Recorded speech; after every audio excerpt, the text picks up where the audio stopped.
Bonsoir et bienvenue dans les aventuriers de l'étrange. Après cette soirée mouvementée, ça a été une vraie tragédie grecque.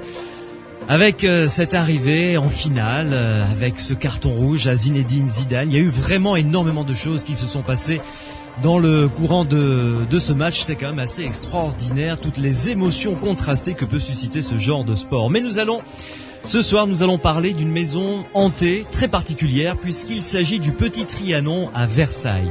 Ce petit palais où a vécu la reine Marie-Antoinette, et ce palais a vécu et vit des heures étranges depuis qu'il a été construit au XVIIe siècle.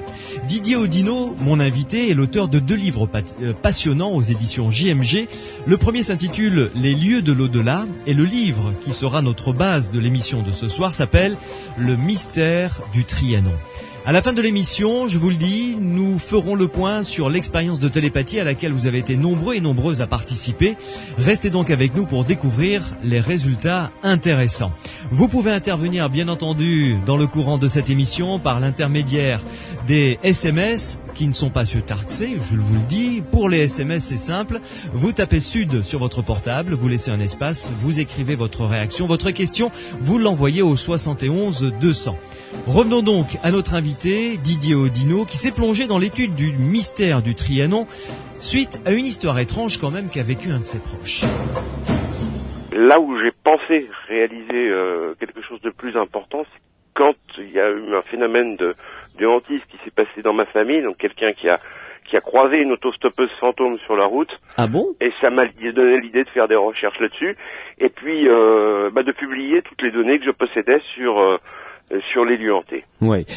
Est-ce qu'on peut revenir, avant de parler des mystères du Trianon, qui est l'objet de cette rencontre, cette personne de votre famille a rencontré cette autostoppeuse. Ce ne serait pas cette célèbre dame blanche dont on parle de temps en temps? Oh, c'est une de ces dames blanches, parce que bon, des cas d'autostoppeuse fantôme, selon le même scénario, il en est recensé à peu près une 50aine en France. Ouais. Ce sont des dames qu'on voit sur le bas de la route le soir, parfois même en pleine journée, qui sont habillées de blanc, qui font du stop. Le scénario est toujours le même, on s'arrête pour les prendre, et puis au bout de quelques kilomètres, elles s'affolent à l'arrivée d'un virage et disparaissent de l'intérieur des véhicules. Oui, c'est ça, c'est le cas vraiment typique de ce genre de phénomène. Oui. On peut résumer ça comme ça. Bon, il y a des variantes, il peut y avoir une odeur d'ozone au moment de la disparition. L'affolement de la chose en question peut être plus ou moins important à l'approche d'un virage donné. Ouais. Toujours est-il que souvent ça se produit près de virages qui sont des lieux typiques d'accidents, des lieux connus, où des jeunes femmes ont perdu la vie dans le passé. Et il est arrivé, c'est pas systématique, qu'elles soient reconnues comme le cas se produisant assez régulièrement, peut-être plusieurs fois par an pour certains de ces endroits. Les gendarmes ont l'habitude de recevoir des dépositions de gens affolés qui ont pris des autostoppeuses qui ont disparu de leur voiture soudainement, et les données correspondent effectivement à des personnes qui sont décédées dans des accidents tout près des virages en question. Oui. Ça, c'est vraiment intéressant. Écoutez, nous en reparlerons peut-être tout à l'heure, puisque vous êtes intéressé dans le premier ouvrage que vous avez publié, Les lieux de l'au-delà, à ce type de phénomène. Mais on va revenir quand même à ce livre, donc Les mystères du Trianon. Alors, d'abord, si j'ose dire, plantons le décor. Qu'est-ce que le Trianon? C'est à Paris, c'est à Versailles. Décrivez-nous un petit peu ce lieu. Alors, vous avez le domaine de Versailles. On va commencer avec le domaine de Versailles. Comprend le palais de Versailles en lui-même, palais des rois de France. Et puis il y a tout un tas de dépendances, de plaisances qui sont autour, dont le Grand Trianon, qui est célèbre parce que Napoléon y avait installé un petit peu toute sa famille, et le Petit Trianon, qui a appartenu successivement à Madame du Barry, puis à Marie-Antoinette quand Louis XVI est devenu roi. Ouais. Ce Petit Trianon, elle l'a fait aménager. Il était entouré d'un jardin botanique. Elle en a fait un jardin à la française. C'est un petit château style italien, Tivoli, cubique, où elle aimait à se retirer loin de la pression de Versailles. Et alors, autour de ce Trianon, elle a fait construire en plus un village miniature qui est le hameau de la Reine, qui jouxte le Trianon, et tout ça forme, dans le domaine de Versailles même, une sorte de propriété particulière dans laquelle Marie-Antoinette passait parfois des mois entiers.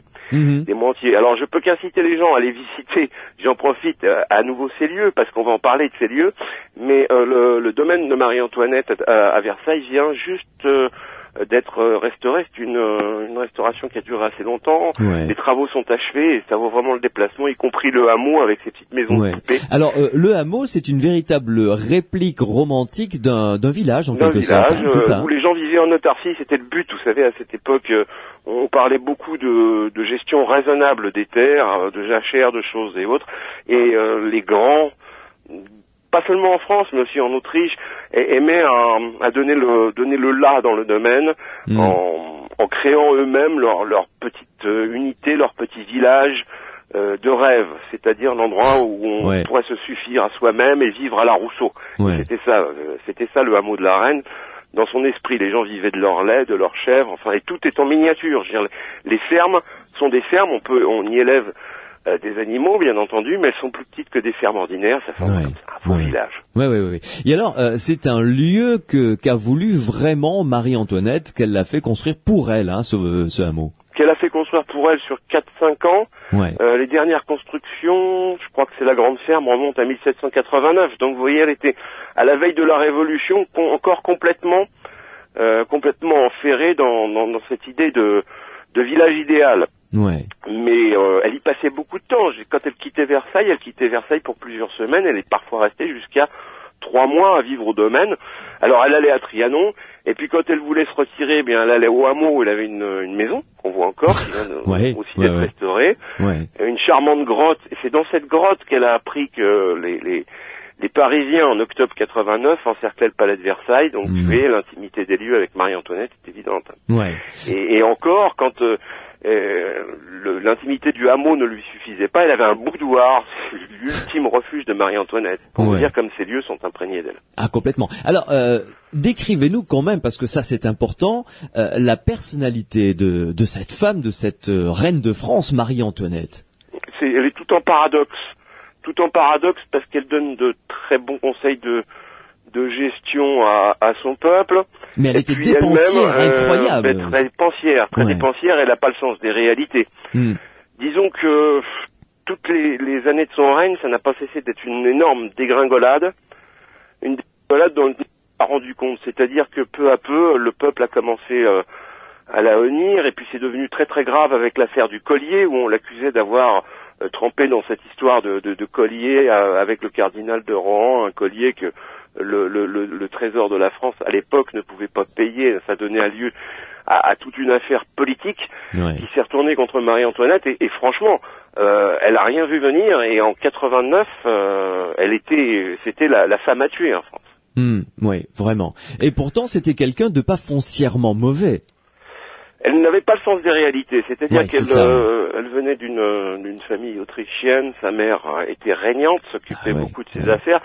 Elle avait un sens aigu de ce qu'est un monarque, de ce qui est le gouvernant d'un pays, et elle n'a pas toléré d'ailleurs les avancées de la Révolution dès le départ, alors qu'il y avait des compromis peut-être plus habiles à faire qui n'ont été faits.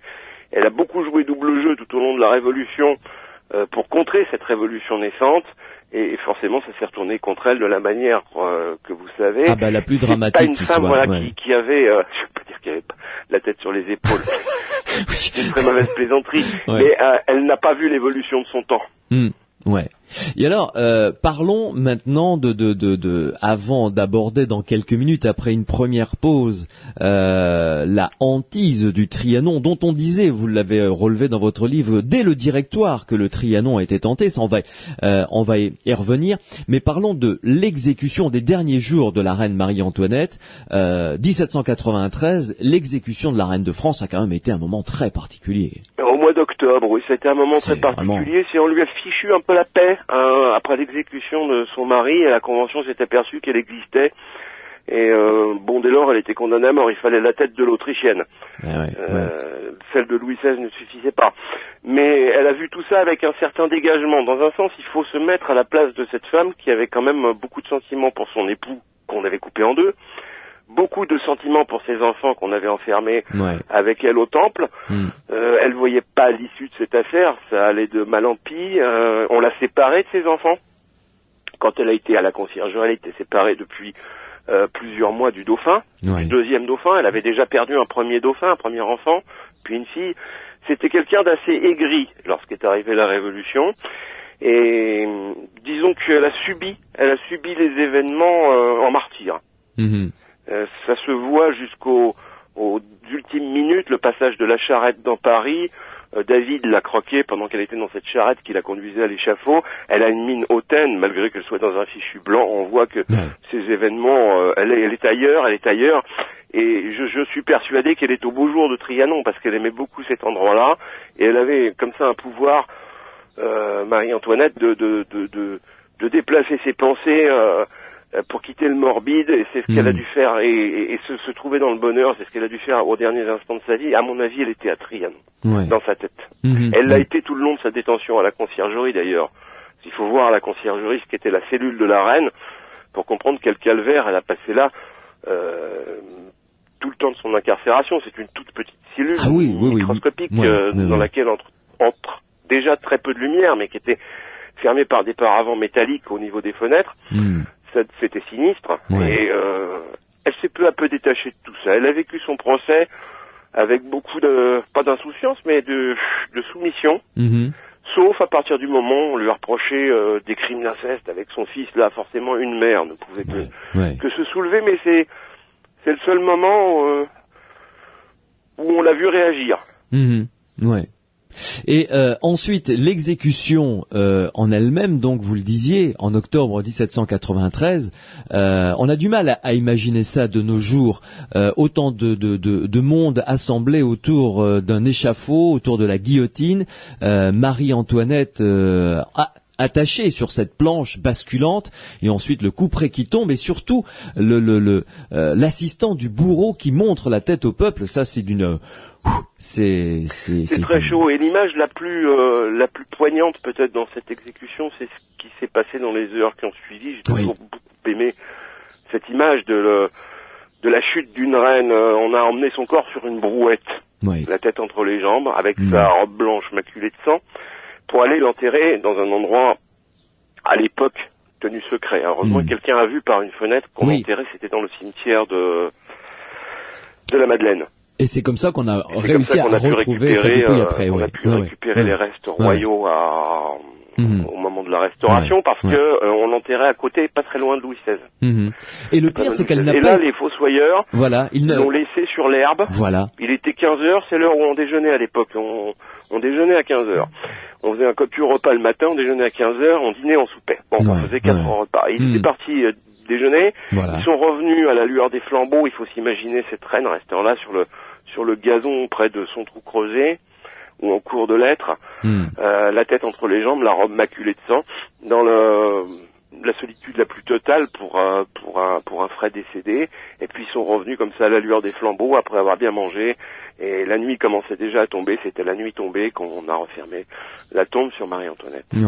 C'est vraiment une image dramatique et extraordinairement poignante, même si on n'est pas d'accord avec ses prises de position ou sa vie, en tous les cas. Didier Oudinot, une première pause, et on va se retrouver dans quelques minutes pour entrer de plus en plus en avant dans votre livre. On va parler tout à l'heure de une augure funeste. Vous avez même écrit que les Romains, s'ils avaient vécu ça, auraient dit ce mariage se finira mal de toute façon. On en parlera tout à l'heure. Et ensuite, on parlera de la hantise qui a commencé finalement assez rapidement au Trianon. À tout à l'heure. Dans Les Aventuriers de l'étrange, ce soir sur Sud Radio, nous ouvrons avec l'auteur Didier Oudinot un bien surprenant dossier, celui du Trianon dans le parc de Versailles à Paris, le petit Trianon avec le hameau qui a été le domaine, le lieu de Marie-Antoinette et qui, dit-on, est un lieu hanté depuis fort longtemps. Didier Oudinot s'est penché sur ce lieu de hantise durant plusieurs longs mois pour aller relever des témoignages, découvrir ce qui s'était passé. Vous allez voir tout à l'heure, Didier Oudinot nous parlera de ce qu'a vécu 2 Anglaises à plusieurs reprises. C'est absolument fascinant. Mais revenons, Didier Oudinot, si vous le voulez bien, sur la vie de Marie-Antoinette une dernière fois, avec ce qui s'est passé lors de son mariage. C'était le 30 mai 1790.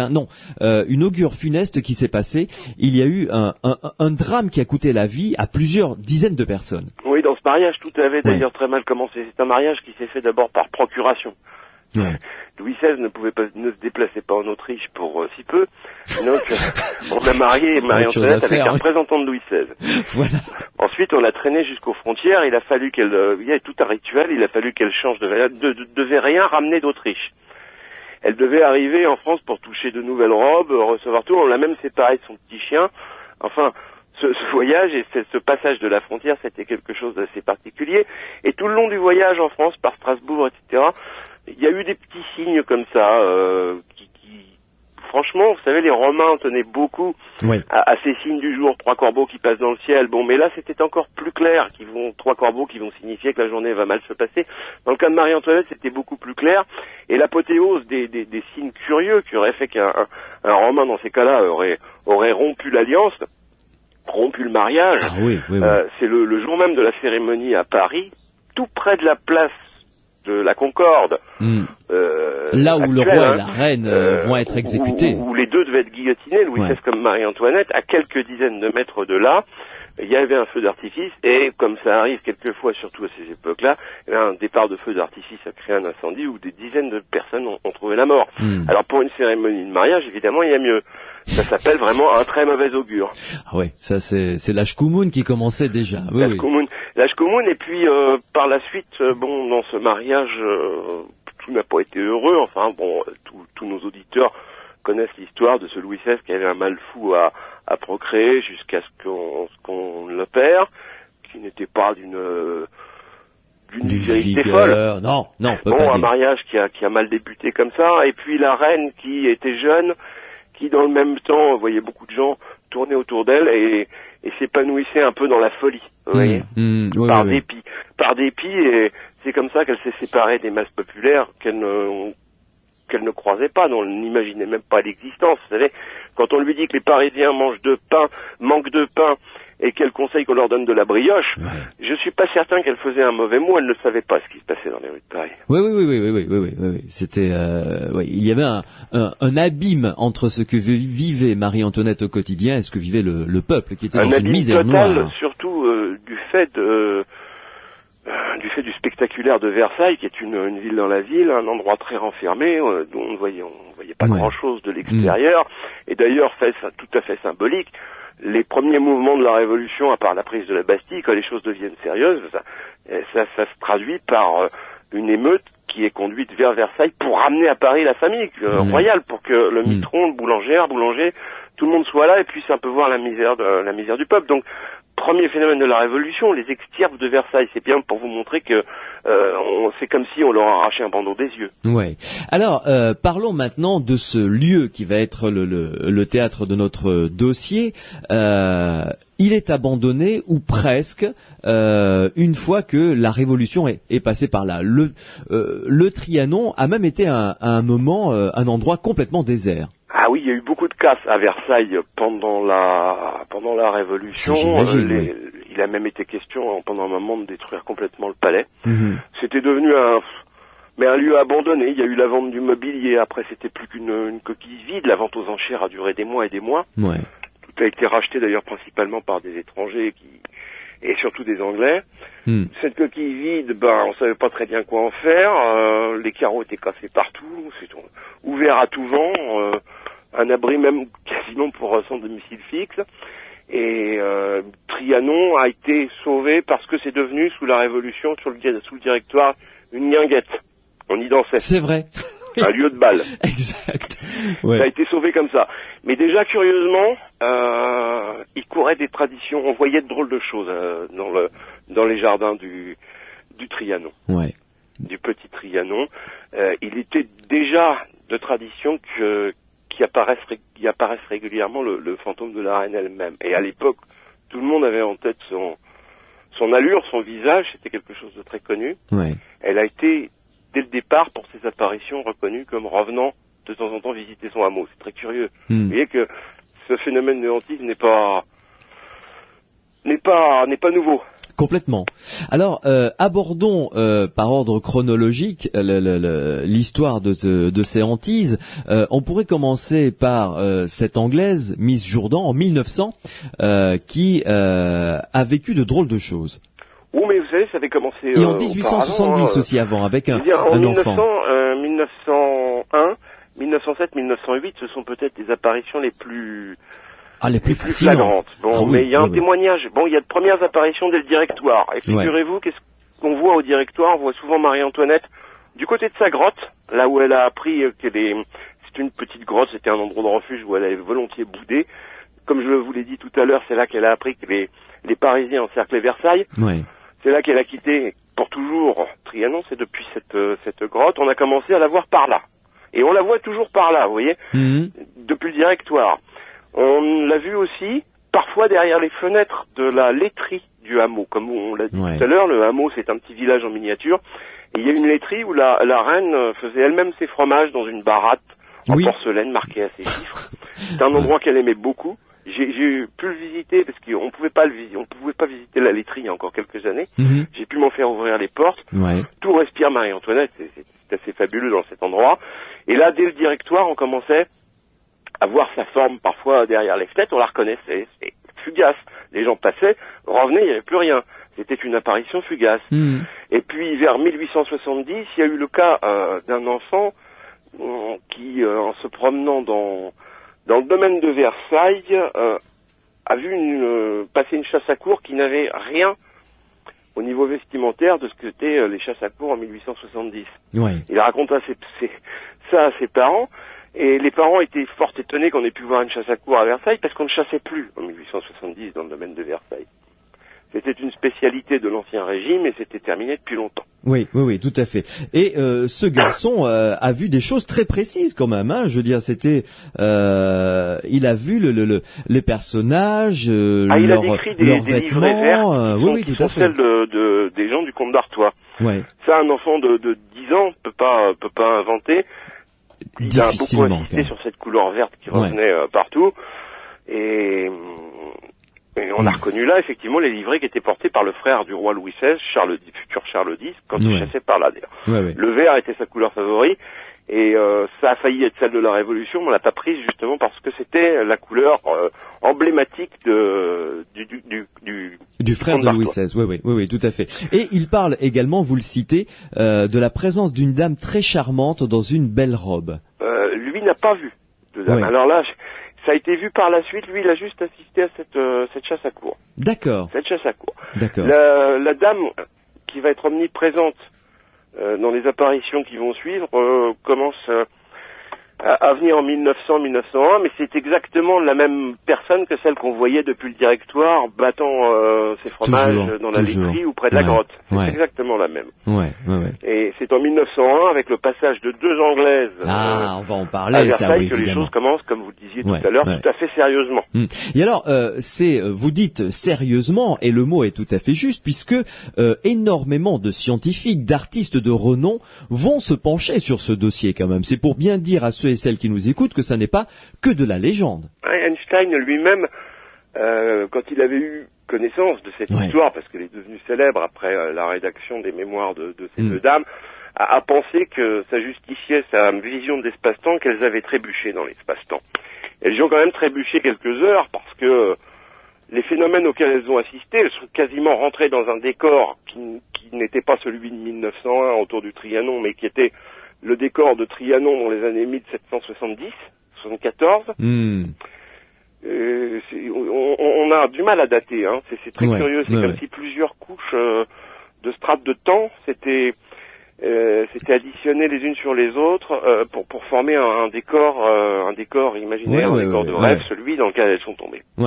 Alors, une nouvelle pause, et là, Didier Audineau, vous allez nous raconter par le menu ce qu'ont vécu ces 2 Anglaises, Miss Moberley et Miss Jourdain, qui est quelque chose d'absolument fascinant. Vous l'avez rappelé, Einstein a eu cette jolie phrase en disant « Elles ont trébucher dans le temps. Et ça, c'est vraiment très joli et ça explique bien ce qu'ont vécu plutôt ces deux Anglaises et ce que va nous raconter Didier Audineau. À tout de suite. Didier Audineau, l'auteur de 2 ouvrages passionnants si vous vous intéressez à tous les phénomènes de hantise que je vous recommande. Je vous rappelle d'ailleurs ces 2 livres, Les lieux de l'au-delà et Les mystères du Trianon dont nous parlons là tout de suite. C'est aux éditions JMG. 2 bouquins vraiment passionnants. Nous parlons du Trianon, de la vie de Marie-Antoinette et de sa mort et de ce qu'elle a, disons, vécu après, puisqu'il y a quelques signes tout à fait intéressants de son passage bien longtemps après son décès. Didier Audineau, parlons de ces 2 Anglaises. Alors, je crois que ça a commencé au mois d'août 1901, hein, c'est ça? Au mois d'août 1901, avec ces 2 Anglaises qui visitaient Paris pendant les vacances scolaires et qui ont voulu voir, bien entendu, le domaine de Versailles. Normal. Domaine de Versailles dont ils connaissaient absolument pas l'histoire, puisqu'elles étaient munies d'un modeste guide qui était très en vogue à l'époque, j'ai plus le nom en tête, mais aucune des 2 ne faisait une fixation particulière sur l'Ancien Régime en France et sur Marie-Antoinette en particulier. Et la visite du château, du palais en lui-même, on y reviendra, mais il y a aussi des histoires de hantise qui à Versailles même. Du palais. D'accord. Bon, le palais visité, tout s'était passé tout à fait normalement, et c'est à pied, par le Grand Canal, qu'elles ont voulu aller visiter le domaine de Marie-Antoinette. Petit Trianon, et puis les alentours du hameau, les différents monuments qui sont construits là dans ce gigantesque parc. Et c'est aux abords du Trianon, en cherchant le Trianon, qu'elles ont commencé à avoir une impression étrange, c'est-à-dire comme si le décor, hein, il faut imaginer, on est dans un mois d'août moite, il fait relativement chaud, et puis elles sentent une certaine fatigue, une certaine langueur les gagner, et ces 2 Anglaises, et peu à peu le paysage se fige autour d'elles comme si elles marchaient dans une tapisserie. Ouais. Ça peut arriver, vous savez, on a cette sensation quand l'air est orageux, que les couleurs s'estompent parce que le ciel est gris, on marche un peu dans du vert. Une atmosphère verte, c'est très joli, très poétique, c'est un peu ce qui leur est arrivé. Ouais. Et puis là, elles ont continué à chercher le Trianon et sont tombées sur des jardiniers qui manifestement n'étaient pas du tout vêtus comme on l'était en 1901. C'est-à-dire qu'elles... tricorne, vêtements avec, vous savez, ces pantalons qui s'arrêtaient au genou. Il était clair. Bon, vous me direz, dans le monde paysan à cette époque-là, en 1901, il y avait pas vraiment de mode. Donc ça les a pas choqués. Ouais. Et puis le tricorne pour des Anglaises, bon. A priori, voilà, ça n'a pas choqué sur le coup parce que le tricorne c'est encore quelque chose qu'on portait en 1901, qu'on porte encore dans certaines cérémonies. Enfin, les Anglais ont une tête qui porte facilement le tricorne. Hein. Voilà, on va résumer comme ça. Ça les a pas choqués sur le coup. Et puis en évoluant vers Trianon, ils ont commencé à rencontrer. Alors là, franchement, des gens qui manifestement n'étaient pas de classe paysanne, mais vêtus à l'ancienne, comme si on avait tourné une scène de théâtre dans le palais comme s'il y avait le jardin de Trianon. Alors, un homme en roquelaure, alors c'est un vêtement, on a reconnu quand elles ont décrit cet homme passant avec son grand manteau, on a reconnu qu'il s'agissait d'une roquelaure. Une roquelaure, c'est un manteau qu'on portait en France vers 1770. Ah oui, à peu près. D'accord. Tricorne, lui aussi. Chaussures, bas noirs et chaussures à boucles d'argent. Quelque chose qui n'était pas très courant. En 1901, non, pas beaucoup, non. Et puis toute une série de personnages comme ça, avec des choses particulières dans cette espèce de décor, parce que c'est quand même une cinématographie, qui a duré une bonne heure, hein, toute cette affaire-là. C'est très long, effectivement. Croiser des personnages étranges, un bonhomme qui vient à elle, qui les guide vers le Trianon comme si elle s'était égarée. Enfin, elles n'ont pas vu d'où il était arrivé, n'ont pas vu d'où il était parti. Quand elles se sont retournées, on entendait encore le bruit de ses pas en arrière, puisqu'il avait fait marche arrière après leur avoir donné une indication en vieux français. C'est-à-dire qu'on a reconnu comme étant en vieux français. Attendez. On entendait le bruit de ses pas, mais on le voyait plus le bonhomme. C'est vrai, comme si vous aviez un voyage dans le temps, effectivement, où des fois le son manquerait ou l'image manquerait. Mauvais réglage. Juste une petite parenthèse là, parce que ce que vous venez de dire est quand même assez étonnant. C'est-à-dire qu'une personne est arrivée vers elle et leur a à elle adressé la parole. C'est-à-dire il s'est vraiment adressé à elle deux. Oui, c'est curieux. Et tout dans Versailles ressemble, tout dans l'affaire des fantômes de Versailles ressemble à ça, à savoir qu'il y a vraiment deux mondes qui se côtoient, le monde du passé de Versailles et de l'Ancien Régime, puis les témoins qui semblent, qui voient pas passer devant eux des gens fantomatiques, qui voient passer des gens qui leur adressent même la parole et qui conversent avec eux. D'accord. Ok. Donc il y a une rencontre espace-temps. Alors qui est le plus fantôme que l'autre, je ne sais pas, puisque vous avez deux personnes qui voyagent a priori dans des époques qui sont pas les leurs. Et, le décor qui vient de l'Ancien Régime et qui se dirige vers 1901 ou de nos jours vers l'an 2000, et puis les gens de l'an 2000 qui se projettent dans le passé, c'est très curieux. Toujours est-il que tout ça se côtoie et que je pense que les gens qui ont vu les Anglaises ont dû être aussi, en admettant, vous voyez, il s'agit bien d'apparitions du passé.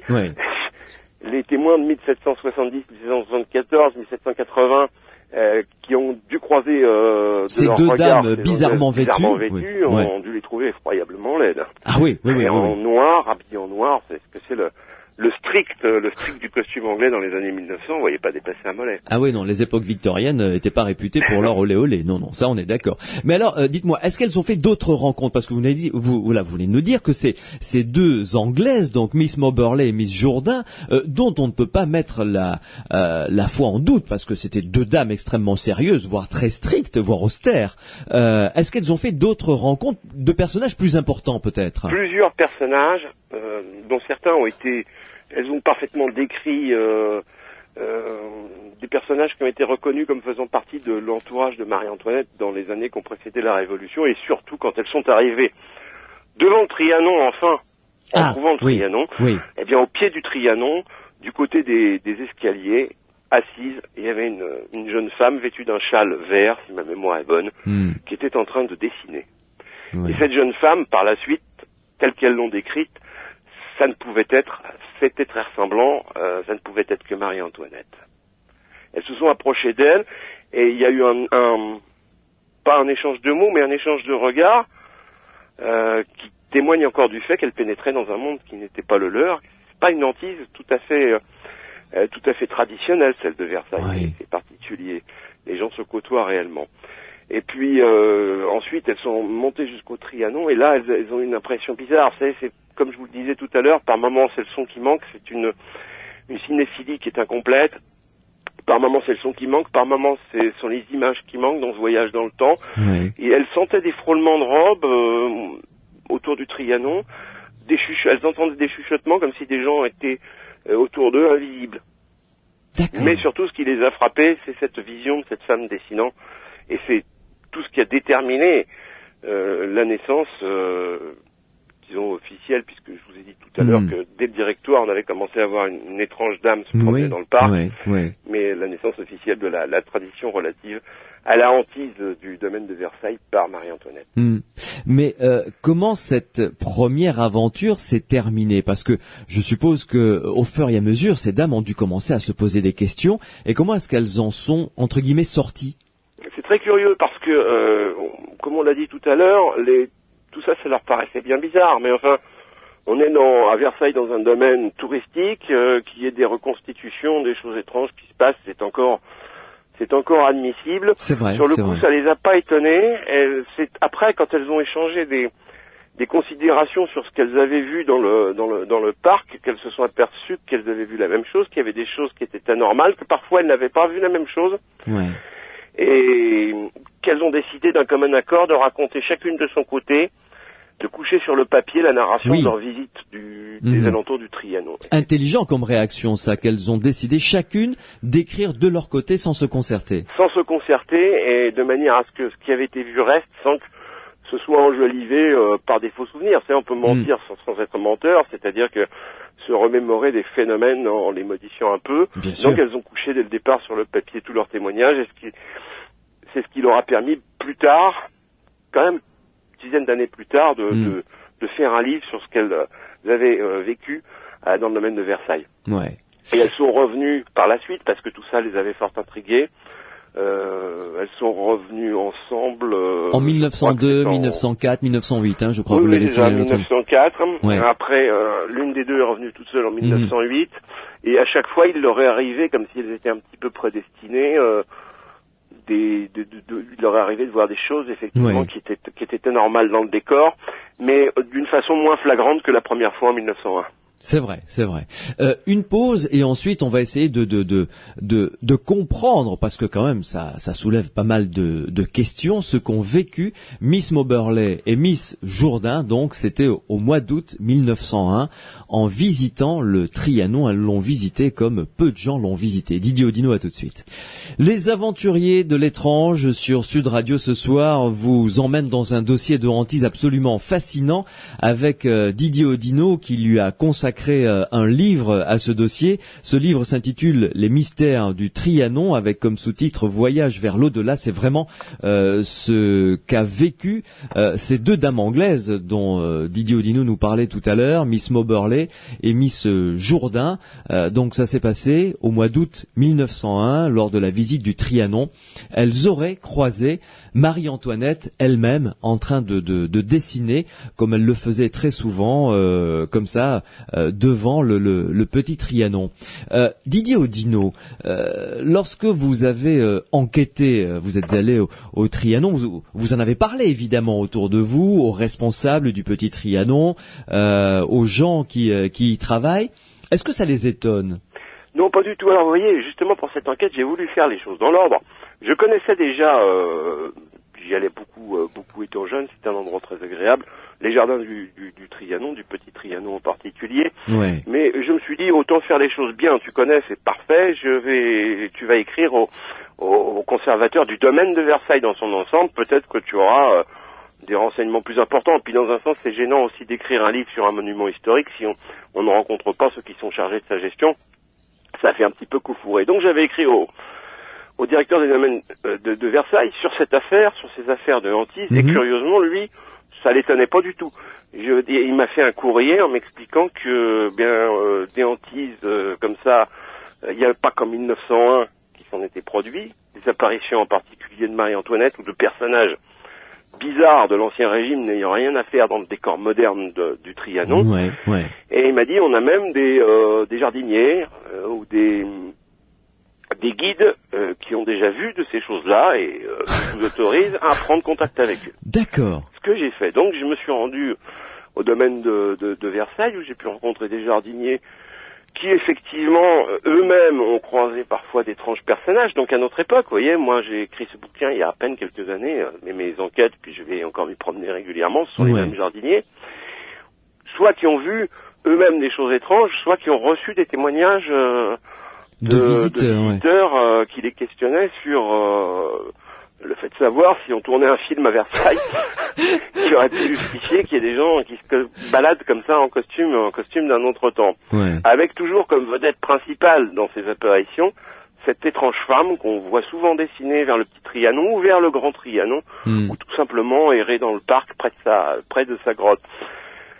Donc j'ai été branché sur tous ces gens-là et en particulier sur une guide du petit Trianon qui était au courant d'absolument toutes les affaires dans la mesure où elle était en poste depuis pas mal d'années et où elle avait elle-même recueilli des témoignages de différents visiteurs qui avaient vu les mêmes choses. Elle était intimement persuadée qu'effectivement il se passait et il se passe encore de nos jours des choses très très étranges dans les jardins. Alors elle m'a raconté des choses fabuleuses, m'a dit attendez parce que ce qu'on lit dans les bouquins, ce qu'on lit dans les journaux, c'est pas tout. Il se passe des choses assez étranges. Il y a d'autres choses. Trianon, vous voyez, c'est un château devant lequel il y a une cour d'honneur en pavé. Ouais, ouais.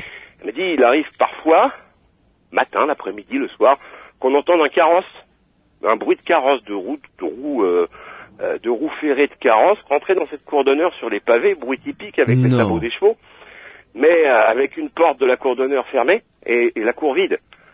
C'est-à-dire comme si le phénomène des hantises se reproduisait comme en 1901 ou comme il s'est produit dans des tas de cas. Et vous voyez quelque chose qui fonctionne pas cette fois-ci, l'image qui n'apparaît pas, juste le son.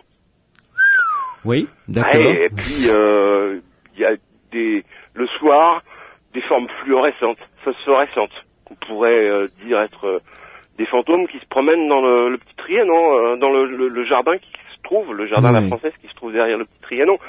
Et tout ça, elle l'avait vu, elle avait connu d'autres guides qui l'avaient vu. Enfin, il se passe vraiment des choses pour tous ces gens qui y vivent 8 à 10 heures par jour. Des choses qui sont inexplicables et qui sont beaucoup plus fréquentes qu'on ne le croit, parce que finalement, vous voyez, tous les témoignages qu'on a sur les hantises de Trianon sont des témoignages de gens qui sont passés, qui ont eu la chance de passer peut-être au bon moment où un phénomène particulier se produisait, parce que ça n'arrive pas tous les jours. Donc ça ne ratisse pas très large, mais quand on est toute la journée dans ce décor, eh bien, sur une année, on assiste à 4, 5, 6 phénomènes de ce type-là. Ce qui est énorme quand même, hein? C'est énorme, c'est surtout la constance des phénomènes. Je veux dire, alors, est-ce qu'il y a eu une suggestion de la part des Anglaises, une suggestion générale, collective, à partir du moment où elles ont publié leur histoire, avec la vision de Marie-Antoinette, est-ce que ça aurait joué? Non, parce que ce sont souvent les témoins de ces scènes où revient toujours omniprésente cette femme qui dessine, ces types en costume d'Ancien Régime qui se promènent nonchalamment en vous faisant un petit signe de la main ou en levant le chapeau quand ils passent à côté de vous. Ils sont là tout le temps présents dans ces affaires-là et souvent sont vus par des gens qui visitent Trianon pour tout à fait autre chose que la renommée qu'ont pu faire autour ces deux Anglaises qui restent quand même relativement modestes. Oui. D'ailleurs, vous citez le cas de toute une famille, les Crooks, qui se sont baladées et qui ont vu elles aussi à côté du Grand Trianon justement cette étonnante, mystérieuse dessinatrice. Ça, c'est vraiment quelque chose de récurrent, j'allais dire. Oui, et les Crooks étaient anglais, mais comme les deux Anglaises de 1901, les deux visiteuses de 1901. Bon, faut pas faire une fixation sur le fait que beaucoup de ces témoins sont anglais. Allez, même encore de nos jours à Trianon, vous verrez que c'est un endroit où il y a énormément de touristes anglais. Oui. Donc il est logique que dans la fréquence des témoignages, vous retrouviez assez systématiquement des Anglais. Les Crooks étaient de la région de Versailles même. Et effectivement, il leur est arrivé 2 fois de tomber dans une scénographie sensiblement identique à celle qu'avaient vécu les deux Anglaises en 1901, avec des personnages en costume étrange, des musiques qui semblent venir de loin, comme si on jouait dans le parc mais que les musiciens étaient invisibles. Et puis, omniprésente cette femme, les Crooks, qui dessine. Souvent, on la voit dessiner. Marie-Antoinette, c'était une de ses occupations préférées que de dessiner au pastel, au fusain, à la mine, autour de Trianon. Les journées étaient longues. Et les Crooks, eux, l'ont vue vers le Grand Trianon, qui n'est séparé que de quelques dizaines de mètres du Petit Trianon. Où elle allait tout aussi volontiers qu'au Grand Trianon. C'est un endroit très très agréable avec ses colonnades et il est logique de penser que c'était un endroit où elle allait effectivement dessiner. Ils l'ont revu dessiner là, plusieurs fois. Alors, un cas sur lequel j'aimerais que l'on s'arrête, parce que vous l'avez signalé dans votre livre, et il est très intéressant, c'est le cas de cette jeune femme entrevue par un certain Robert Philippe en 1939. C'est un cas tout à fait particulier, vous allez nous l'expliquer pourquoi, mais qui a été découvert parce qu'il y a eu en 68 une émission de télé consacrée justement à ces deux Anglaises, Miss Moberley et Miss Jourdain, avec donc des gravures qui ont été montrées, etc. Et à ce moment-là, le producteur de l'émission reçoit un courrier de ce monsieur Robert Philippe qui a vécu en 1939, donc là c'est encore beaucoup plus proche de nous, quelque chose d'absolument fascinant. Oui, voilà, il faut savoir que ce film, je crois que c'est un film qui avait été tourné sur cette affaire en 1968, l'a un petit peu révélé au public, c'est-à-dire que même le livre de Miss Moberley avait été publié en Angleterre, il l'avait jamais été en France, donc si vous voulez, il n'y a pas de phénomène non plus de suggestion. Chez nous particulièrement, il s'appelait Une aventure, d'ailleurs, une aventure. Il n'a été traduit en français que dans ces années 68, justement après que l'affaire ait été connue par différents films. Et ça a fait se souvenir des gens qu'ils avaient vu eux-mêmes des choses particulières dans le parc du Trianon. D'un seul coup, ils se sont dit, et si ce qui m'est arrivé était exactement la même chose, et ça a été le cas de ce monsieur Robert Philippe. Ça se passe en 1939. C'est quelqu'un qui est devenu relativement célèbre par la suite. C'était de mémoire un artiste assez connu. Il s'est souvenu d'avoir fait une drôle de rencontre. Il était avec ses parents dans les jardins du Petit Trianon, juste derrière le Trianon, les jardins à la française. Bon, il a voulu uriner contre un arbre, c'est un petit peu éloigné. Et il terminait à peine que il voit d'un seul coup à côté de lui une jeune femme qui n'était pas là quelques secondes auparavant. Il est gêné, on est en 1939, il y a un peu de pudeur. Il fait mine d'allumer une cigarette pour se donner une certaine contenance et il entame une conversation avec cette dame qui n'est pas vêtue du tout à la mode des années 39. Oui. Elle est vêtue à l'ancienne. Oui, dit-il, un peu bizarrement, quoi, voilà. Bizarrement. Ouais. Bon, faut dire que sur le coup, le plus gêné, c'était lui, parce que pris à uriner contre un mur avec une dame à côté... c'est pas très classe, quand même. Et vous voyez, bizarrement, c'est des choses qui n'auraient choqué personne, justement, sous l'Ancien Régime, parce qu'on était assez cru dans les mœurs. Et puis, il n'y avait pas de toilette à Versailles, donc... C'est pour ça que cette dame, en admettant qu'elle vienne de l'Ancien Régime, a volontiers... On a eu une petite discussion avec lui, deux êtres qui devisent, et puis ils parlent ils ont parlé ensemble quelques secondes du parc, un parc magnifique, et puis... Robert Philippe, je crois, veut rallumer ou a fait tomber sa cigarette, se penche pour la récupérer, il lève la tête, et là, plus personne, évidemment. Plus personne. La jeune femme avec laquelle il conversait a disparu. Ouais.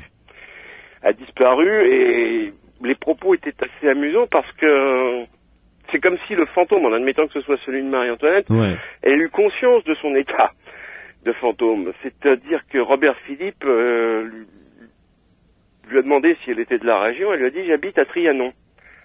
La jeune femme lui a dit « j'habite à Trianon ». C'était étonnant parce que personne n'habite à Trianon, c'est un lieu touristique. Ouais. Et il dit « Trianon est fermé ». À l'époque, le château ne se visitait pas. Ouais. Et elle lui dit « mais pas pour moi ». Pas pour moi. Et c'est après cette phrase, quand il a voulu rallumer sa cigarette qui s'éteignait, qu'en relevant la tête, il s'était perçu que il finissait sa conversation tout seul. Le fantôme la personne avait disparu. Et ses parents, qui étaient pas très loin, lui ont dit « mais c'est curieux, tu parlais tout seul tout à l'heure ».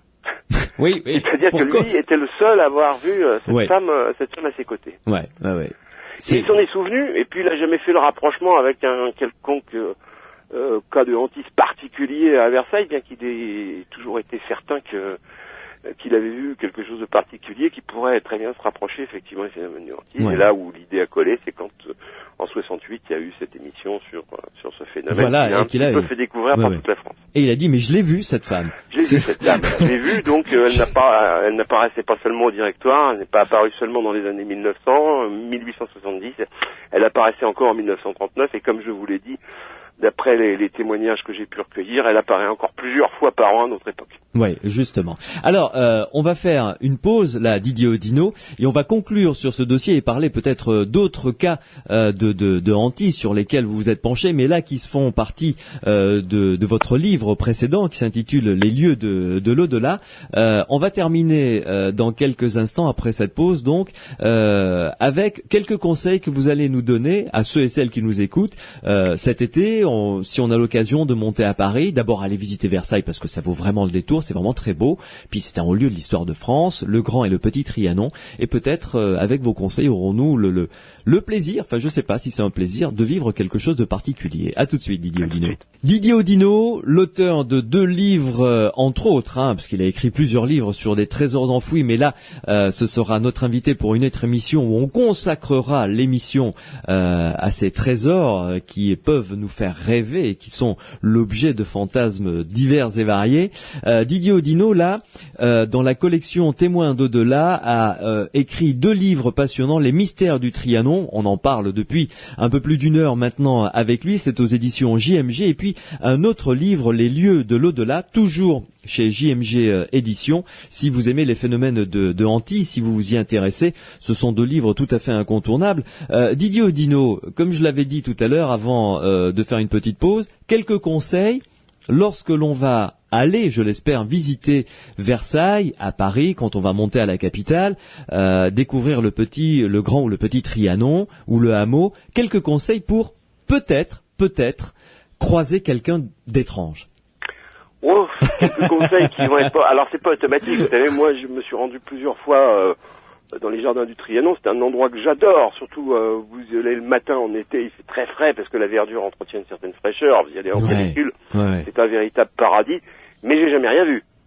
Bon. J'ai jamais rien vu de particulier, mis à part que j'ai, comme beaucoup de témoins, parfois en approchant le Petit Trianon le matin avant que les visiteurs soient là, ressenti une étrange impression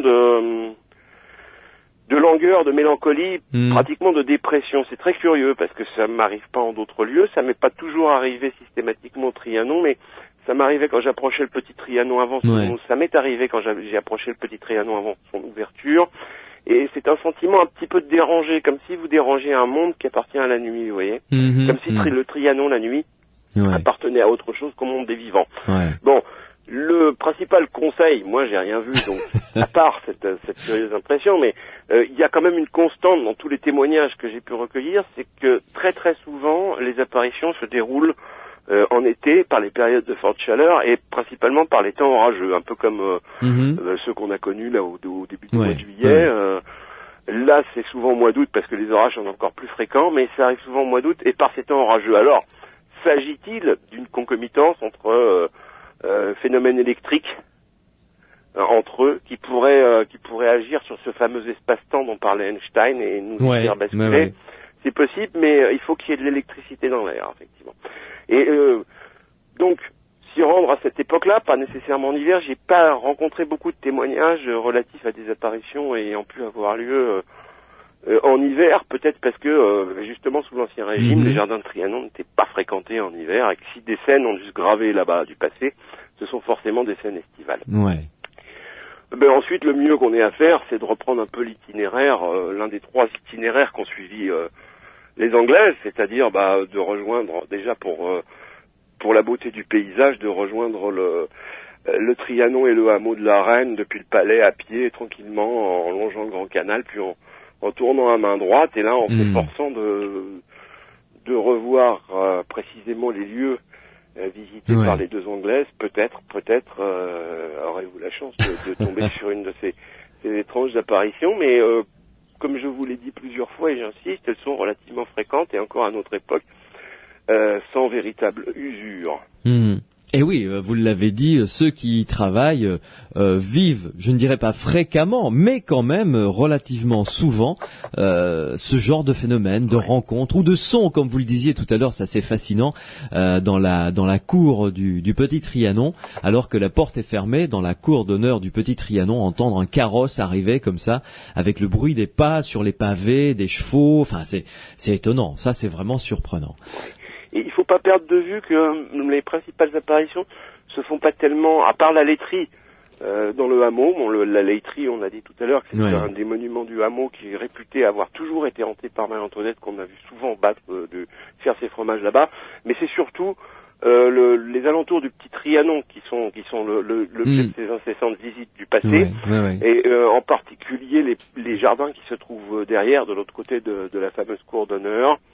Et puis toute la petite route, le petit chemin, les alentours du petit chemin qui mène effectivement jusqu'au hameau, avec peut-être un endroit où Marie-Antoinette a plus souvent été vue qu'ailleurs, peut-être même plus qu'à la laiterie.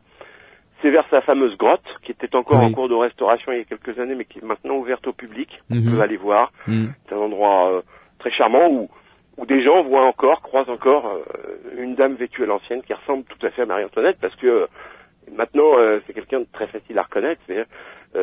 Ses portraits, on les trouve dans tous nos livres d'histoire. Elle a un port de tête qui est difficile à ne pas mémoriser. Et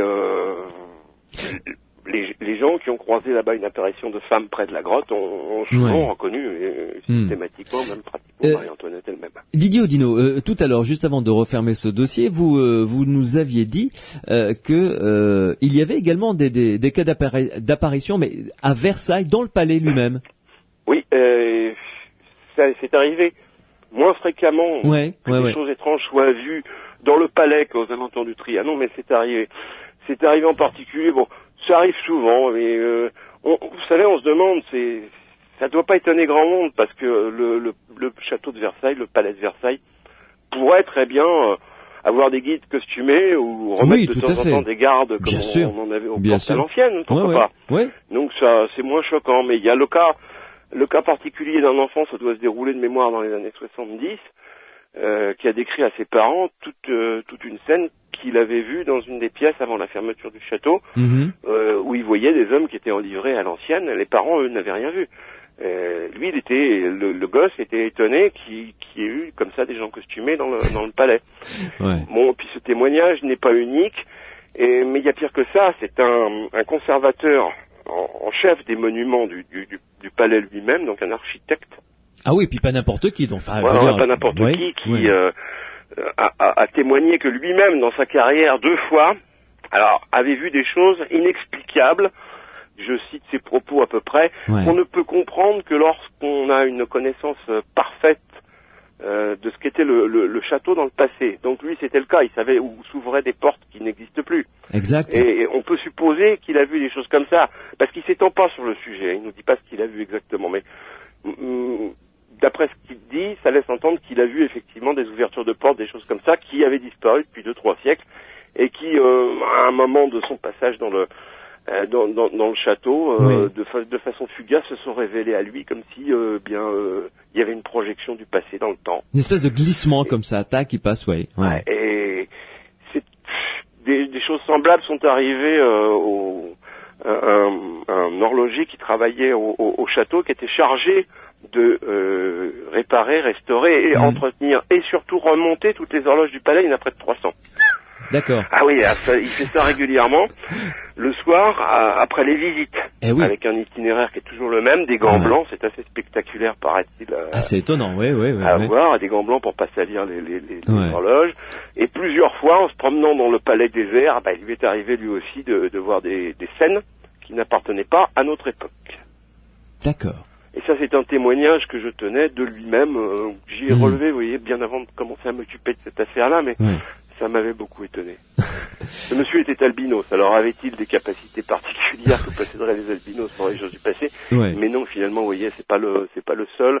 Il semblerait que Versailles déserté du public est un drôle d'endroit, d'ailleurs. Il y a eu des émissions sur le Versailles abandonné de la nuit qui sont passées, c'est très particulier, j'ai l'impression que Versailles n'appartient plus à notre époque. Et puis, c'est un lieu qui est tellement chargé d'histoire et d'émotions, de drames, de bonheur que, effectivement, c'est particulier comme lieu. Il est possible que, c'est un petit peu quelque chose qu'on retrouve d'ailleurs de façon générale dans toutes les affaires de hantise, ou certaines affaires de hantise, qu'il s'agisse de hantises qui ne sont pas des apparitions de fantômes qui vont vous faire peur avec leurs bras blancs, mais plutôt de comme si vous voulez, les monuments avaient gardé en incrustation comme un disque 33 tours quelque chose qui est invisible mais qui est là et qui est restitué de temps en temps. Et qui joue Regardez de temps un CD, en temps. Il n'y a pas de musique apparente dedans, et puis manipulez-le d'une certaine manière, il va vous restituer des choses assez extraordinaires. Voilà. C'est un peu ça, comme si les lieux avaient enregistré des événements particuliers, en des circonstances particulières, et continuaient à les restituer comme un transistor une diode qui se déchargerait régulièrement. C'est vrai. Ça me fait penser à une tradition dans une peuplade en Afrique noire. Quand dans la tribu, une famille va habiter une case qui a été habitée par une autre famille qui est partie ou qui est décédée pour des raisons X ou Y, le sorcier vient, il fait un rituel à l'intérieur de cette case et puis surtout avec des grands bouts de bois, un dans chaque main, il tape sur tous les murs pour effacer la mémoire des murs, disent-ils, et les rendre à nouveau vierges pour ceux qui vont venir y habiter. Ça ressemblerait un peu à ça? C'est ça, et puis votre image, je connaissais pas du tout ce fait, est très poétique parce que ça décrit bien ce qui peut se passer dans une maison avec cette qualité de possibilité d'enregistrement qui expliquerait beaucoup de phénomènes de hantise à mon sens. Oui, c'est vrai. Didier Oudinot, une dernière pause et on va parler de votre autre livre, Les lieux de l'au-delà, toujours aux éditions JMG. À tout de suite. Les aventuriers de l'étrange avec un dossier de hantise. Ce soir, nous nous sommes promenés au Petit et au Grand Trianon. Nous sommes allés nous balader avec Didier Oudinot, notre invité, dans la grotte de Marie-Antoinette, dans ce hameau qu'elle avait fait construire pour elle avec cette ferme en miniature. Enfin, ce lieu magnifique que je vous recommande, Versailles, son parc. Ce sera déjà l'objet d'une très très belle balade, même si vous n'y voyez ou n'y croisiez aucun personnage particulier. Déjà, le lieu vaut le coup pour sa représentation dans l'histoire de France d'être visité. Didier Oudinot, vous avez écrit un livre avant celui-là, avant Les Mystères du Trianon, qui s'intitule Les lieux de l'au-delà. C'était précédent, hein? Tout à fait, juste avant, oui. Ouais. Et alors, quels sont les différents dossiers que vous avez ouverts dans le cadre de ce livre? Comme je l'expliquais expliqué tout à l'heure, j'ai voulu recenser, bon je l'avais fait de manière fugace sur des notes, puis après sur ordinateur, j'ai voulu recenser tous les endroits de France qui, à ma connaissance, étaient réputés hantés, et puis surtout visitables un peu par tout le monde, parce que une maison particulière hantée, si on peut pas y rentrer pour vérifier le phénomène, ça ne présente pas un grand intérêt. Ouais.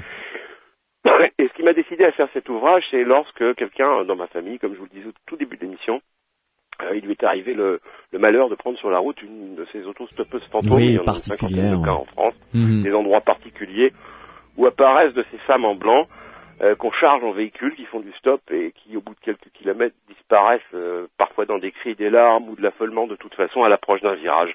Mystérieusement, virage où on s'est beaucoup tué et on a supposé que c'était là des fantômes de la route qui revenaient sur le lieu de leur mort. Lui, il en a pris une près de Limoges, qui est d'ailleurs une des plus importantes de celles des cas que j'ai eu à traiter dans les lieux de l'au-delà. Et comme c'était quelqu'un de crédible, cette personne de ma famille à qui ce phénomène est arrivé, c'était pas quelqu'un de parfaitement crédible, qui a eu d'ailleurs beaucoup de mal à se remettre par la suite.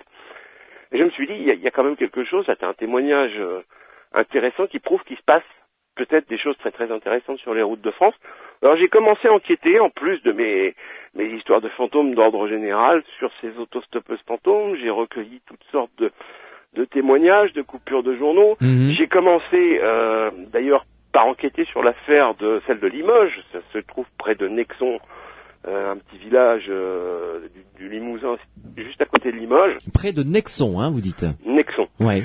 Et je me suis aperçu que lui, ce qui lui était arrivé là, près d'un abribus, avec la disparition de sa passagère de la nuit, quelques kilomètres plus tard, c'était déjà arrivé à beaucoup de gens, et c'est encore arrivé depuis, avec la même scène, la même sorte de fantôme de la route qui semble répéter plusieurs fois par an la même chose. Au point que la gendarmerie est très au courant de cette affaire-là, qui est une des, dans leur milieu, des plus connues de France, parce que les gendarmes sont amenés à enquêter sur ces phénomènes assez souvent. Et c'est un phénomène qui leur a permis de mettre au point un protocole pour traiter les gens qui sont un petit peu traumatisés par des visions d'autostoppeuses fantômes. À ce point-là, Ça fait quand même bizarre quand quelqu'un disparaît de votre véhicule. Bah, oui. Il y a de quoi se poser des questions. Ils ont mis au point un système de protocole et ce phénomène Nexon, Limoges, est un des plus connus parce que ça arrive encore. Et c'est par les gendarmeries que j'ai pu... Vous voyez, j'ai pas voulu faire les choses à moitié. J'ai réussi à me faire accréditer par le CIRPA, service de renseignement de l'armée de terre, pour pouvoir enquêter auprès des gendarmeries. Parce que sinon, vous téléphonez une gendarmerie. Quand j'avais un témoignage, j'ai toujours voulu le vérifier. Un témoignage d'autostoppeuse fantôme. Donc, si j'avais pas été accrédité, j'aurais un mal fou à passer auprès des gendarmeries. Accrédité, c'était pas pareil. Et là, j'ai appris des choses fabuleuses. J'ai pu vérifier le cas de l'autostoppeuse de Limoges. J'ai pu m'apercevoir que d'autres cas qui étaient réputés en France étaient faux, n'existaient pas, c'est-à-dire que c'était de la pure invention. D'accord. J'en ai donc éliminé comme ça une bonne dizaine qui ne figurent pas dans mon ouvrage, ou qui figurent pour le titre d'exemple de ce qu'est un beau canular. Et m'est arrivé aussi des choses étranges en téléphonant à une gendarmerie, de tomber sur un officier, parce que vous avez toujours l'officier supérieur quand vous êtes accrédité, qui très aimablement me dit non, celle-là, le cas que vous évoquez d'autostoppeuse fantôme, c'est bidon. On n'a jamais été sollicité par qui que ce soit qui ait pu la rencontrer.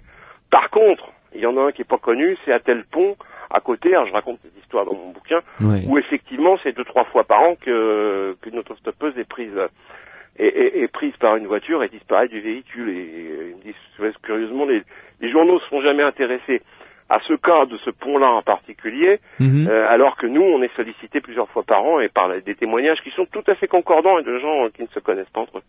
Mais dites-moi, pour cette autostoppeuse très particulière, est-ce que les gens dressent, comment dirais-je, un portrait robot physiquement? À quoi ressemble cette femme? Alors, les autostoppeuses fantômes, dans tous les cas, sont des gens très communs, c'est-à-dire qu'ils viendraient... Il est venu à l'idée de personnes qui avaient pris une de ces femmes en stop, d'avoir l'impression qu'il avait fait une morte. À aucun moment, même quand elle disparaissait de la voiture, parce que c'était quelqu'un en 3 dimensions, souvent vêtu de blanc. C'est pour ça qu'on parle aussi de dame blanche. Mais vous voyez ça, on parlait de dame blanche, il y a des apparitions de dame blanche en France, c'est un vieux fond folklorique et peut-être réelle dans notre pays. Et il est curieux que les hantises de la route, qui sont un petit peu des réminiscences de ces traditions de dames blanches, soient encore des êtres vêtus de blanc. Pourquoi, je ne saurais guère l'expliquer. Donc souvent des individus vêtus de blanc, mais il y a une autostoppeuse fantôme, un cas très particulier, où c'est une petite vieille avec un cabas. Ah bon? C'est pas habillé en blanc du tout. Ouais. Il y a même un curé, enfin bon, mais le blanc revient souvent. Donc non, ce sont des gens tout à fait ordinaires qui entament même la conversation quand ils sont montés dans les véhicules, hein, de façon tout à fait ordinaire. Ils expliquent où ils habitent comme s'ils étaient vivants. Et ils semblent prendre conscience du fait qu'ils ne sont pas des vivants au moment où ils arrivent sur les lieux s'affolent près d'un virage où peut-être ils ont autrefois de leur vivant trouvé la mort. Ouais. Oui. Et justement, les gendarmes ou vous n'avez pas cherché à savoir quand avait débuté, par exemple, pour ce phénomène qui se déroule à Nexon à Limoges, quand a débuté ces phénomènes d'apparition d'autostoppeuses pour peut-être trouver l'origine? Oh non, dans certains cas, ça a pu être identifié. Il y a sur une cinquantaine de cas que je cite, disons, il y en a une vingtaine qui sont de ce type-là, où on a pu découvrir que ça commençait à telle époque, dans les années 60, 70, 80, après un accident très très particulier, ayant causé la mort d'une personne, souvent une femme. Je ne sais pas s'il y a une égalité devant la mort, mais ce sont souvent des femmes qui réapparaissent dans ces conditions-là, après qu'une femme soit morte, et une femme tout à fait semblable à l'image de ce que voient les témoins par la suite quand ils croisent ce fantôme. Et ça s'est reconnu comme tel. Bon, alors maintenant, vous voyez, c'est très curieux parce que ces gens sont vécus comme à leur époque, c'est-à-dire, comme je vous l'ai dit, sont souvent ces hantises proviennent d'accidents de voiture des années 50-60. Les gens ont encore les costumes des années 50-60. Dans le cas de Limoges, la personne que je connais très bien qui avait pris malheureusement pris ce fantôme, malheureusement pour lui, fait état d'une jeune fille qui est plus vraiment vêtue à la mode des années, ça se passe dans les années 70, elle est plutôt vêtue à la mode des années 50. D'accord. Avec une petite jupe droite, bon, mais vous savez, on est à la campagne, hein. Oui, et puis même, on fait pas trop attention, vêtu à la dernière mode, enfin, à cette époque-là, du moins. Oui. Donc, ça choquait pas, mais il y a une discordance entre les vêtements que portent ces gens qui semblent être ceux de l'époque de leur mort, et puis, les vêtements à la mode, ce cas que vous avez côtoyé de très très près, donc puisque c'est quelqu'un de votre famille, vous avez dit à plusieurs reprises qu'il a eu du mal à s'en remettre. Psychologiquement, ça l'a vraiment choqué? Ça laisse une impression de malaise, hein, quand même. Ça laisse une impression de malaise, c'est-à-dire qu'il a dû quand même consulter un psy pendant quelques temps après. Hein, il comprenait pas, parce que ce que lui expliquait à la gendarmerie, c'est que ce phénomène arrivait souvent et que c'était une personne qui s'était tuée. Voilà.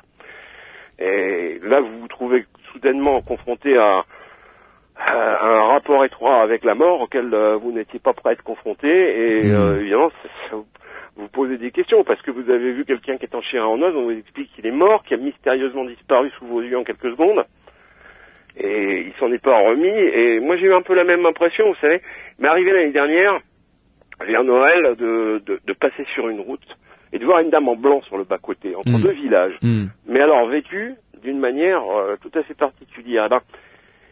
Bien que enhardi par toutes ces histoires de fantômes, j'ai eu une impression de malaise, je me serais arrêté pour rien au monde. Ah oui. Ça laisse une...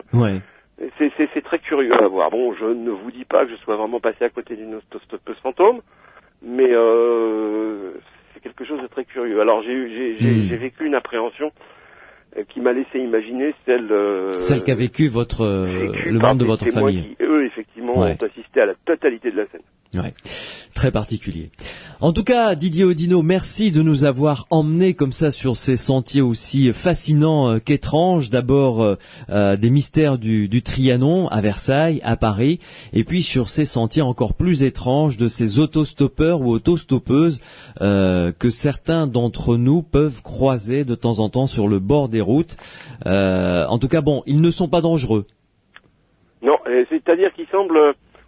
même plutôt éviter qu'ils soient là pour empêcher des accidents. Voilà. C'est d'ailleurs curieux, leur soin est de vous faire ralentir dans le virage en question. Vous voyez, ce sont pas des gens qui vous emportent dans de la sale aventure qu'ils ont pu vivre autrefois, ce sont des préventifs. Mais en tout cas, c'est flippant, comme disent les jeunes. Quand même. Merci beaucoup, Didier Oudinot. Et c'est moi qui vous remercie. Je vous souhaite une bonne fin de soirée. Puis je rappelle les 2 livres que je recommande à ceux et celles qui nous écoutent. Le premier, c'est Les Lieux de l'au-delà aux éditions JMG. Et le second, dont on a longuement parlé, Les Mystères du Trianon, toujours aux éditions JMG. Les aventuriers de l'étrange sur Sud Radio.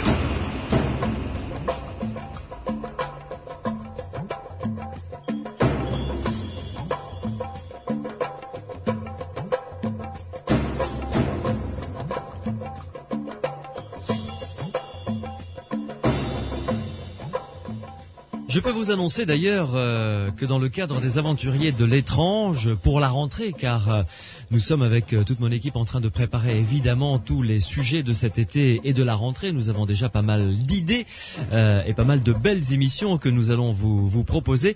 Je peux d'ores et déjà vous dire que nous réinviterons l'invité de ce soir qui nous a accompagnés, Didier Audineau, pour creuser un petit peu plus profondément ce dossier des autostoppeuses très particulières, de ces dames blanches, et notamment aller faire même peut-être un reportage du côté de Nexon, du côté de Limoges, pour savoir un petit peu plus en détail ce qui s'est passé et aller contacter la gendarmerie. Mais comme je vous l'ai dit en début d'émission, nous allons vous donner les résultats de cette expérience de télépathie que nous vous avons proposée. Donc il y a un mois, nous vous avons, rappelez-vous, proposé cette expérience de télépathie au cœur de cette émission sur Sud Radio. Alors bien sûr, cette expérience n'a pas la prétention, loin de là, d'être une expérience scientifique, mais plutôt un exercice pour vous et pour nous de découvrir peut-être des capacités chez quelques-uns ou quelques-unes d'entre vous. Pierre Macias, qui a été la cheville ouvrière de cette expérience, me rejoint pour nous donner les résultats. Bonsoir Pierre. Bonsoir Louis. Alors, je vous rappelle brièvement cet exercice. Vous qui nous écoutez, il y a eu 4 essais, Pierre. C'est ça, oui. À chaque demi-heure, je me suis concentré donc sur une image tirée au sort par un programme informatique. Et vous qui nous écoutez, vous avez essayé de capter justement la dite image. Alors, on va commencer à dérouler les résultats de cette expérience. D'abord, Pierre, ce qu'attend ceux et celles qui nous écoutent et qui ont participé à cette expérience, c'est quelles étaient ces 4 images. Et là, on peut le dévoiler évidemment maintenant. Alors, allons-y pour l'image numéro 1. Il s'agissait de quoi? Ok, alors pour le premier test, ouais. Donc on avait un choix de 5 images, parmi 5 images, et l'image que le PC, que l'ordinateur a tirée au hasard, ouais. C'était en fait un pont vu dans sa longueur. Oui. C'était le pont de Brooklyn. Voilà, qui traverse la baie d'Hudson, je crois. Voilà. Je dis peut-être des bêtises, qui traverse un bras de mer et qui arrive à New York, qui envoyait Manhattan et New York en fond, je crois. En fond, tout à fait. Voilà. Donc ça, c'était la première image, et le pont vu de haut, comme ça. Vu de haut et vu dans sa longueur. Voilà, c'est ça. Dans le sens des voies. Voilà, c'est ça. Et il y avait énormément de voitures, si je me souviens bien, sur ce pont d'ailleurs. Tout à fait, 4 ou 5 voies avec des voitures. D'accord, donc ça c'était la première image. Le premier test. Deuxième test, c'était quoi? Pour le deuxième test, alors c'était une tour blanche. Oui. Qui se distinguait bien sur un fond de ciel bleu. Oui, exact, oui. Bien droite, genre tour de Pise, mais droite. Voilà, oui, comme un immense phare ou une immense tour comme ça, droite, très blanche.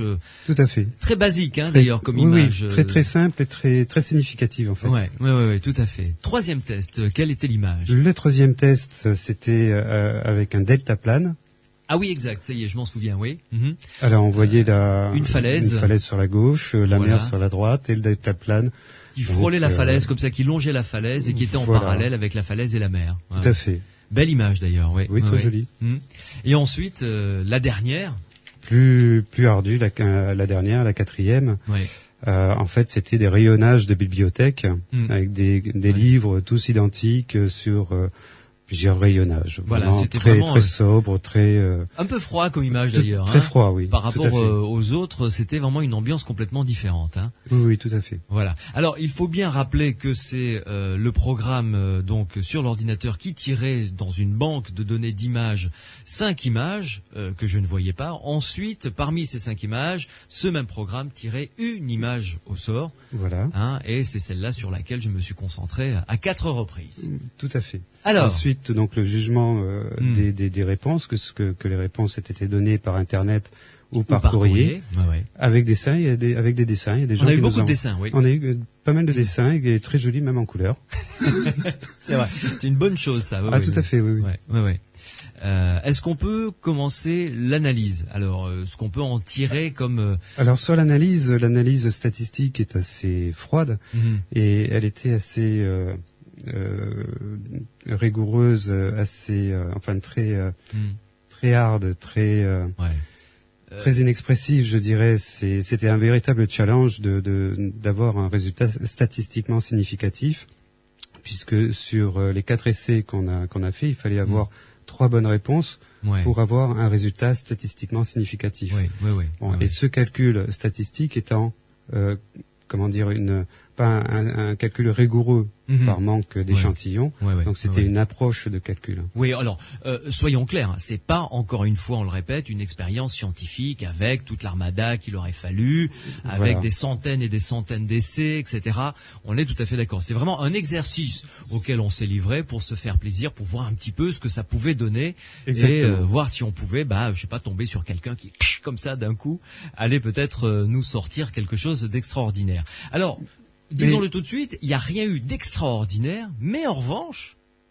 Il y a eu quelque choses étonnantes. Il y a eu quelques remarques quand même dans cette expérience sur Sud Radio. Qu'on peut mettre de côté dans l'idée de faire d'autres expériences. Tout à fait. Avec davantage de sujets, avec beaucoup plus d'essais. Mais donc on a regardé pour chaque essai le nombre de bonnes réponses qu'on a obtenues. Et il y a une disparité assez forte.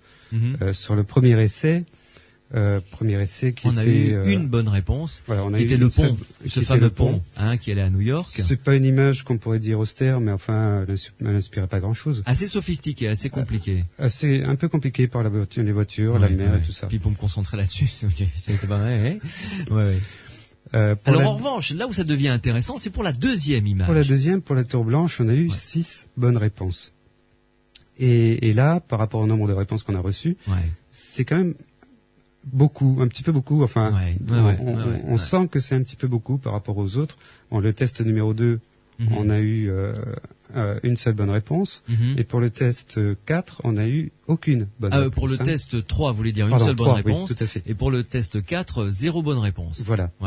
Et alors, ce qui est intéressant, c'est pourquoi justement les images, tout en rappelant bien que ça n'est pas des résultats scientifiquement exploitables, bien entendu, mais c'est juste une remarque qu'on peut faire. Parce que là, il y a un truc qui s'est passé qui est intéressant. Voilà, tout à fait. Sur cette image de la tour, pour les C2, 6 bonnes réponses. Cette image paraît vraiment significative. C'est-à-dire, elle est très simple, mais elle est très significative. C'est une tour qui s'élance vers le ciel, elle est blanche, elle se distingue bien sur le fond bleu. À contrario de l'image du pont, où il y a pas mal d'éléments, plusieurs éléments. Un petit peu à contrario du test 3, où il y a aussi plusieurs éléments. Il y a la falaise, la mer. Il y a la mer, il y a le deltaplane, etc. Voilà. Donc, Et ces images ne sont pas... on va pas ne pas aimer ces images. Elles vont évoquer les vacances, ou elles vont évoquer la ville, mais on n'aura pas d'impression négative par rapport à ces images. Tandis que la 4, où on a eu zéro bonne réponse, c'est l'image de la bibliothèque. C'est froid. Là, c'est vraiment très froid. Très géométrique. Il y avait très impersonnel. Des bouquins tous les mêmes en plus. Voilà, tout à fait. Exactement la même couleur, les mêmes rayures sur les bouquins. Et donc, on peut faire la remarque, je pense, si on voulait faire d'autres expérimentations derrière, sur cette différence entre l'image de la tour qui est très significative. Basique, simple. Une tour blanche, ciel bleu derrière, point. Tout à fait. On peut même se souvenir d'un essai comme ça qui avait été fait dans une émission de télévision, où on avait demandé à une voyante de deviner ce qui était contenu, une photo qui était dans une enveloppe. Et en fait, si je me souviens bien, c'était l'image de la tour de la chaîne de télévision. Et ça avait un petit peu les mêmes caractéristiques. Une tour d'une couleur unie, avec le logo de la chaîne de télévision et le fond derrière, le ciel bleu derrière. C'était à peu près le même genre d'image finalement. Oui. Donc on pourrait, si on veut faire d'autres expériences, et on va en faire, se dire que les images les plus simples finalement, les plus basiques, ont peut-être le plus de chances d'être transmises entre guillemets ou reçues. Exactement. En fait, c'est ce qu'on recherche dans ce genre d'expérimentation, c'est d'avoir un lot d'images qui sont entre elles aussi différentes que possible, mais aussi éventuellement, aussi basiques que possible, c'est-à-dire qui ne fassent apparaître qu'un nombre limité d'impressions. Oui, tout à fait. Et alors, en conclusion, ça ouvre les portes pour d'autres expériences finalement, parce que là c'était ce que tu appelles une expérience globale où il y avait possibilité de télépathie, de prémonition, de voyance, c'est ça? Voilà, tout à fait. Dans le cadre, avec le protocole qu'on a utilisé, finalement on ne peut pas réellement distinguer le phénomène de télépathie du phénomène de voyance, du phénomène de prémonition, mais donc, ce qu'on peut envisager dans le futur, c'est de monter un protocole qui permette de focaliser l'expérimentation sur l'un de ces trois phénomènes psy. En l'occurrence, ça pourrait être la voyance. D'accord. Donc, on va se remettre. Tu vas te remettre. Voilà. Je vais peut-être sélectionner d'autres images aussi simples que possible. Je vais tenir compte un petit peu des remarques qu'on vient de faire et d'autres remarques que je me suis fait en regardant les dessins et les descriptions qui nous ont été envoyées. Et on peut monter une expérience de voyance sur cette base-là. D'accord, très bien. Alors, ce qu'on peut dire, sans dévoiler tout le programme qu'on est en train de concocter ensemble pour la rentrée, on peut dire que on est en train de préparer une expérience avec ceux et celles qui nous font l'amitié de nous écouter. Sur quel thème ? Alors soyons fous. Oui. Allons-y, carrément, au taquet. On peut imaginer une expérience sur le thème de la psychokinèse. C'est-à-dire que par la force de l'esprit, par la force du mental, faire bouger un objet, c'est ça? La définition de la psychokinèse, c'est l'action de la pensée sur la matière. Alors que ce soit pour faire bouger un objet, pour le modifier, c'est simplement l'action de la pensée sur la matière. D'accord. Alors vous qui nous écoutez, vous pouvez commencer à prendre pas date parce que la date est fixée, mais on est encore en train de travailler avec Pierre sur la mise en place de cette expérience pour la rentrée. Vous allez pouvoir essayer à distance de faire bouger un objet. Ce sera en direct aux alentours du mois de septembre, octobre, sur Sud Radio dans Les Aventuriers de l'étrange. Pierre, merci. Merci aux auditeurs d'avoir participé à l'expérience. Très nombreux et c'était vraiment très très sympa. On vous donnera une page d'ailleurs internet une fois qu'elle sera finalisée. Tout à fait. Où vous allez pouvoir aller découvrir les résultats de l'expérience, les images. De toute manière, tous les participants à l'expérience recevront les résultats, auront connaissance des résultats d'une manière ou d'une autre. Très bien, merci Pierre. On vient de recevoir un SMS, je crois que c'est Jean-Philippe d'Agen qui nous envoie ce SMS pour parler d'une maison hantée, genre manoir abandonné, dit-il, depuis des années. Quand on y pénètre, on y est pris par un froid extrême qui vous oblige à en sortir. Et ce que je demande à Jean-Philippe d'Agen, c'est nous appeler au 0826 300 300, 0826 300 300 Jean-Philippe. Si vous nous écoutez, vous allez sur la boîte vocale des Aventuriers de l'étrange et vous nous laissez vos coordonnées avec en nous rappelant ce que vous nous avez dit sur votre SMS que vous venez d'envoyer, et ensuite on vous rappellera pour en discuter et voir éventuellement s'il y a quelque chose à faire, reportage, émission, autour de cette maison qui serait peut-être hantée. Sud Radio, samedi et dimanche, 22h minuit, Louis Benedit, Les Aventuriers de l'étrange. Che Silorio Massarini, soutiene Redina Forse.